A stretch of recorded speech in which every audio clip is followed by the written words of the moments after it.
নমস্কার, আমি সোমা। আজ তোমাদের জন্য একটা বেগুনের দারুণ রেসিপি নিয়ে এসেছি, যেটা খেতে খুবই টেস্টি হয়। গরম ভাতেই বলো, রুটি, পরোটা সব কিছুর সাথে খেতে খুব ভালো লাগে। তো চলো শুরু করা যাক আজকে এই বেগুনের রেসিপিটা, যার নাম হচ্ছে বেগুন সুন্দরী। দেখতে সত্যিই খুব সুন্দর হয়। তো চলো শুরু করা যাক আজকে। চলো বেগুন সুন্দরী বানাবার জন্য যে যে জিনিসপত্রগুলো আমাদের লাগবে সেগুলো একবার তোমাদের দেখিয়ে নিই।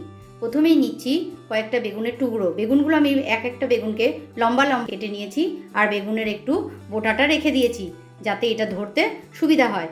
আর নিয়েছি টমেটো কুচি, নিয়েছি ধনেপাতা কুচি, পেঁয়াজ কুচি, ধনে জিরে গুঁড়ো, টক দই, আদা বাটা, রসুন বাটা, লঙ্কা বাটা, আর নিয়েছি কাশ্মীরি লঙ্কার গুঁড়ো। এর সাথে লাগবে তোমার স্বাদ অনুসারে নুন, হলুদ। আর রান্নাটা আমি পুরোটাই করব সর্ষের তেলে। তো চলো শুরু করা যাক। তো প্রথমে গ্যাসটা অন করে নিলাম। এবার কড়াইয়ে তেল দিয়ে কড়াইটা আমি বসিয়ে দিলাম বেগুনগুলো ভাজার জন্য। এবার একটা একটা করে বেগুনগুলো দিয়ে বেগুনগুলো আমি প্রথমে ভালোভাবে ভেজে নেব। দেখো বেগুনগুলো সব দিয়ে দিলাম। এবার এটাতে ঢাকা দিয়ে দেবো, আর গ্যাসের ফ্লেমটা একটু সিম করে দিলাম। ঢাকা খুলে দেখি। এবার দেখো বেগুনগুলো আমার হয়ে গেছে। এবার একটা একটা করে বেগুনগুলো ছেঁকে নেব আমি।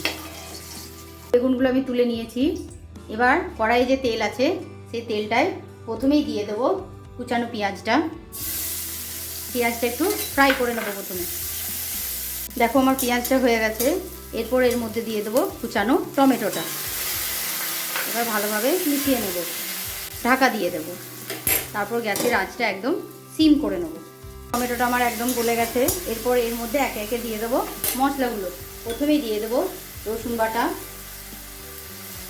তারপরে দিয়ে দেবো আদা বাটা, দিয়ে দেবো ধনে জিরে গুঁড়ো, আর দিয়ে দেবো লঙ্কার পেস্টটা। এবার এটা ভালোভাবে মিশিয়ে নিতে হবে। এর মধ্যে দিয়ে দেবো পরিমাণ মতো হলুদ আর পরিমাণ মতো লবণ, আর দিয়ে দেবো এতে একটু কাশ্মীরি লঙ্কার গুঁড়ো। কাশ্মীরি লঙ্কার গুঁড়োটা দিলে কালারটা বেশ ভালো হবে। এবার গ্যাসের ফ্লেমটা একদম কমিয়ে এটা ভালোভাবে মশলাটা প্রথমে কষিয়ে নেব। দিয়ে দেবো 1 চামচ টক দই। টক দই দিলে গ্রেভিটা বেশ ভালো হবে। এবার এটা ভালোভাবে নেড়ে নেব। দেখো মশলাটা আমার প্রায় হয়ে এসেছে। মশলা ধারে ধারে তেল ছেড়ে দিয়েছে।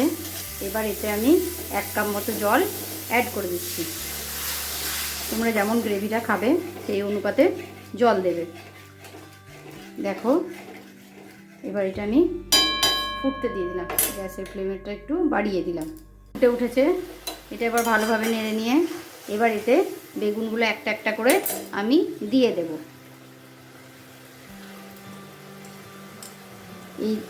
এই জন্য বোটাগুলো রেখে দিয়েছিলাম, দেখতেও বেশ ভালো লাগে বোটাগুলো থাকলে। দেখো বেগুনগুলো আমি দিয়ে দিয়েছি। এবার একটু ভালো করে উল্টে পাল্টে মশলাটা মাখিয়ে নেব। হয়ে গেছে। এরপর এর মধ্যে দিয়ে দেবো কুচানো ধনে পাতাগুলো, আর দিয়ে দেবো সামান্য একটু 1 চামচ মতো গরম মশলার গুঁড়ো। এবার এটা ভালোভাবে মিশিয়ে নেব।